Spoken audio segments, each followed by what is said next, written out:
वो जब याद आए, बहुत याद आए। जब भी यह गीत सुनते हैं, भारतीय सिनेमा के सुनहरे दौर के कई भूले बिसरे कलाकार याद आते हैं।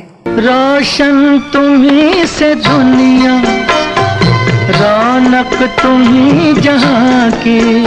आज इन कलाकारों की स्मृतियां सिनेमा प्रेमियों के जहन में धुंधली पड़ चुकी है, लेकिन एक समय था जब इन कलाकारों ने धूम मचाई हुई थी। मिलती कहां से तुमसी हसीना, मिलने का होता है कोई तो। ऐसे ही कलाकारों में एक नाम महिपाल का है।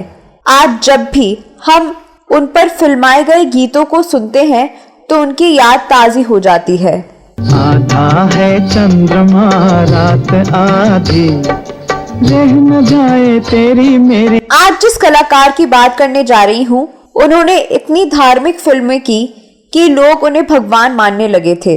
जगत में हो राम भरत जैसे भाई। उन्होंने माइथोलॉजिकल फिल्मों में कभी भगवान राम, कभी भगवान कृष्ण, तो कभी विष्णु बनकर खूब वाहवाही लूटी। वो जग के पालनहार तेरा खेल है निराला, तेरा खेल है निराला। यही नहीं, उन्होंने फैंटेसी फिल्मों में भी अपनी अलग पहचान बनाई। उन्होंने अली बाबा से लेकर हातिम ताई तक सभी तरह के रोल किए। शरबती आंखों से नगमे छेड़ दो बरसात के, छेड़ दो बरसात के। इस वीडियो में मैं आपकी दोस्त और होस्ट साची सुनहरे अतीत के उसी कलाकार के जीवन और उनकी फिल्मों के बारे में जानी अनजानी जानकारियां देने जा रही हूँ, जिनको लोग भगवान की तरह पूजते थे और जहाँ जाते लोग इनके पैर छूने लगते थे, उनके जयकारे लगाए जाते थे। तेरे राम रखते हैं खबरिया, पल छिन चारों धाम की जय बोलो सियावर राम की। लेकिन एक समय ऐसा आया जब वह गुमनामी के अंधेरे में खो गए। इस वीडियो में जानेंगे और भी बहुत कुछ, तो आप बने रहिए हमारे साथ। दोस्तों, महिपाल का पूरा नाम महिपाल चंद्र भंडारी था। उनका जन्म 11 नवंबर 1919 को राजस्थान के जोधपुर के एक जैन वैश्य परिवार में हुआ था। महज 6 साल की उम्र में उनकी मां गुजर गई थी, इसलिए उनका लालन पालन उनके दादा श्री बजरंग चंद्र ने किया था, जो उस जमाने के एक मशहूर राइटर थे। स्कूलिंग पूरी करने के बाद महिपाल ने साहित्य में BA की डिग्री हासिल की। उन्हें बचपन से ही कला को करीब से जानने में दिलचस्पी थी और पढ़ाई में अव्वल होने के कारण इन्हें इतिहास की गहरी समझ थी। उनके पिता हिंदी के एक प्रसिद्ध कवि थे और समाज में उनकी लोकप्रियता और आदर सम्मान देखकर महिपाल को भी कविताएं लिखने का शौक पैदा हुआ। वह स्थानीय कवि सम्मेलनों में भाग लेने लगे और श्रोताओं को अपनी कविताएं गाकर सुनाने लगे। तेरी दुनिया से दूर चले होके मजबूर हमें याद। कॉलेज के दिनों में महिपाल की लिखी किसान कविता इतनी फेमस हुई कि लोग इन्हें अपने प्रोग्राम में यही कविता पढ़ने बुलाने लगे। उनकी कविताओं के 2 संग्रह फूल आपके लिए और दिल में लिए अपनी सौगात प्रकाशित हो चुके थे। वह कॉलेज के नाटकों में भी भाग लेते रहते थे और अपनी कला से लोगों का दिल जीत लिया करते थे। नाटकों में उन्हें अक्सर लड़की की भूमिका करने को मिलती थी। एक धार्मिक ड्रामे में उन्होंने मीराबाई का रोल किया था और महिला सुर में कई भजन गाए, जिन्हें दर्शकों ने काफी सराहा। शंकर पार्वती नामक नाटक में उन्हें कामदेव का रोल करने को मिला था।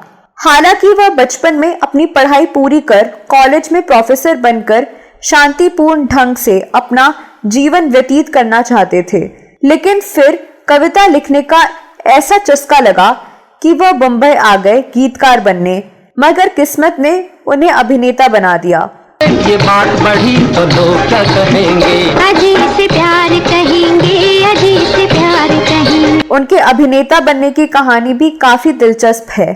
साल 1942 तक देश में कई भाषाओं में फिल्में बननी शुरू हो चुकी थी, लेकिन मारवाड़ी फिल्में अब तक नहीं बनी थी।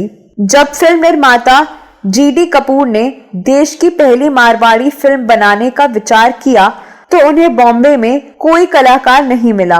कलाकार की तलाश में फिल्म के क्रू मेंबर जोधपुर पहुंचे। उस समय महिपाल जोधपुर में ही रहते थे और कविताएं लिखते और उन्हें कवि सम्मेलनों में सुनाकर श्रोताओं से वाहवाही लूटते थे। ऐसे ही एक कवि सम्मेलन में जीपी कपूर आए हुए थे और उनके कविता पाठ से अधिक उनके पौरुष से प्रभावित हुए और उन्हें अपनी आने वाली फिल्म नजराना में हीरो का रोल करने का ऑफर दिया। महिपाल को भला इसमें क्या आपत्ति हो सकती थी। उन्होंने इस निमंत्रण को सर आंखों पर स्वीकार कर लिया और अभिनेता बनने बंबई पहुंच गए। फिल्म कंपनी के साथ महिपाल की बात 125 रुपए प्रति महीना पर तय हुई। उस समय ये एक बड़ी रकम थी। डरते हुए महिपाल जब दादाजी के पास पहुंचे तो वो बहुत खुश हुए, लेकिन परिवार उनके फिल्मी करियर के खिलाफ था। रिश्तेदार उन्हें ताने मारने लगे कि क्या अब भंडारी खानदान के लोग तवाए वफो और भांडों के साथ नाचेंगे गाएंगे। दादाजी ने सबके खिलाफ जाकर परिवार को राजी कर दिया। 1942 में आई नजराना को मारवाड़ी और हिंदी दोनों भाषाओं में रिलीज किया गया, मगर दुर्भाग्यवश दोनों ही फिल्में फ्लॉप हो गई और महिपाल का महान अभिनेता बनने का सपना चूर चूर हो गया। निराशा की स्थिति में वह हीरो बनने की उम्मीद छोड़कर कवि बने रहने पर ही संतुष्ट हो गए। तुम हो फलक पर, मैं हूँ जमीन पे, तुमको खबर क्या। फिर वह काम की तलाश में बंबई के फिल्म स्टूडियोज के चक्कर लगाने लगे और भटकते भटकते वी शांताराम के राजकमल कला मंदिर जा पहुंचे।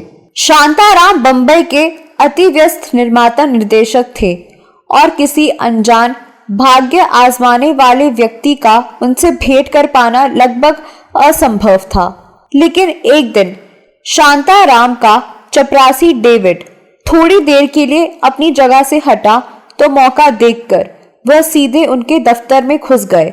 उन्होंने शांताराम को बताया कि वह एक कवि हैं और एक फिल्म में अभिनय भी कर चुके हैं। शांताराम ने बोला कि तो फिर देर किस बात की है, सुना डालो अपनी कोई नई कविता। उनके कविता पाठ से शांताराम इतने प्रभावित हुए कि उनसे अपनी 4 फिल्मों के गीत लिखवाने का वादा कर लिया। मिलती कहाँ से तुमसे हसीना, मिलने का होता है कोई तो बहाना। शांताराम ने उनसे पूछा कि क्या फिल्म में भी काम करोगे। महिपाल तुरंत तैयार हो गए तो शांताराम ने कहा कि नीचे जाकर दादा नाम के व्यक्ति से बात कर लो। नीचे दादा नामक व्यक्ति से बात की तो उसने कहा कि वेतन 100 रुपया होगा। उन्हें फिल्म अंधों की दुनिया में एक रोल करने को दिया गया।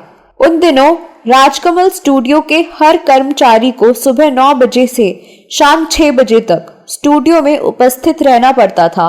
यदि सुबह कोई 3 मिनट से अधिक देर से आता तो आधे दिन का वेतन काट लिया जाता था। इस तरह उन्हें फिल्म अंधों की दुनिया में अभिनय करने के साथ साथ उस जमाने के popular film maker V Shantaram के लिए लिरिक्स लिखने का भी मौका मिल गया, जो कि बहुत बड़ी बात थी। 1944 की फिल्म माली का टाइटल सॉन्ग महिपाल ने ही लिखा। इसी समय उन्हें कई फिल्मों में गीत लिखने का मौका मिला। इसी बीच उन्हें अभिनेता के रूप में मधुबाला के साथ फिल्म दौलत में काम करने का मौका मिला, लेकिन इसके बाद महिपाल के पास कोई काम नहीं था।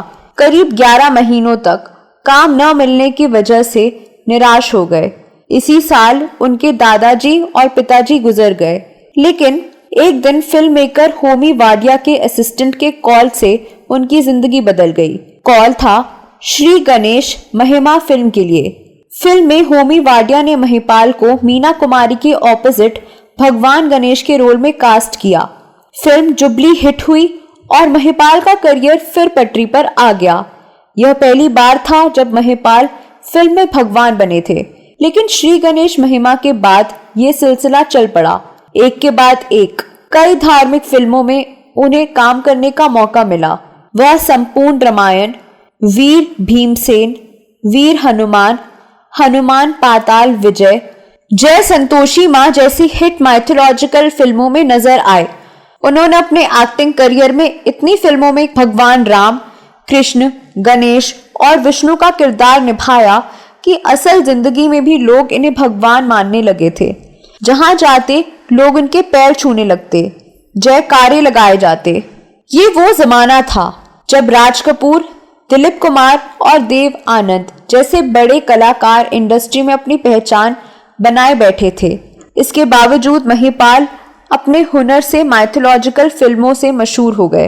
वहीं अली बाबा और 40 चोर, अलादीन और जादुई चिराग, रूपलेखा, सुनहरी नागिन जैसी कई एडवेंचर फिल्मों और पारसमणि, जबक, कोबरा गर्ल, जंतर मंतर जैसी स्टंट फिल्मों से महिपाल एक सुपरस्टार के रूप में उभर कर आए।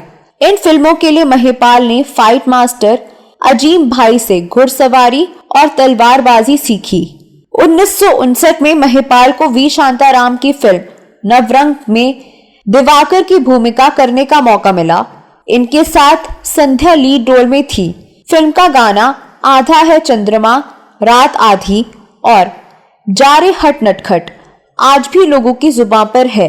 प्यासा गगन प्यासे तारों की भी है बारात आधी। जा रे हट नटखट ना छूर मेरा घूंघट पलट के दूंगी आज तुझे गा। इनकी फिल्म भारत समेत मिडिल ईस्ट में भी काफी पसंद की जाने लगी थी। इसी फिल्म से उन्हें देश भर में पहचान मिली। महिपाल ने अपने एक्टिंग करियर में करीब 130 से ज्यादा फिल्में की, जिनमें मीना कुमारी, संध्या, माला सिन्हा, निरूपा जैसे टॉप एक्ट्रेसेस के साथ सबसे ज्यादा फिल्में की। अमर ज्योति के बाद महिपाल ने फिल्मों से संन्यास ले लिया। फिल्में छोड़ते ही महिपाल लाइमलाइट और लोगों की नजरों से दूर हो गए और एकांत में कविताएं लिखने लगे। सिर्फ एक बार 1992 में मिड डे के एस रामचंद्रन को दिए इंटरव्यू में ही दिखाई दिए। उन्हें वॉकिंग का शौक था। वो रोजाना 8 से 10 किलोमीटर चला करते थे। 15 मई 2005 को जब महिपाल टहलकर घर लौटे थे तो उन्हें अचानक दिल का दौरा पड़ा और निधन हो गया। तो दोस्तों, यह वीडियो कैसा लगा जरूर बताएं। महिपाल के बारे में आपके पास कोई और जानकारी है तो कमेंट बॉक्स में अवश्य लिखें। अगले वीडियो में मैं फिर फिल्मों, गीतों और फिल्मी हस्तियों से जुड़ी नई कहानी या नई जानकारी लेकर हाजिर हो जाऊंगी। तब तक के लिए नमस्कार।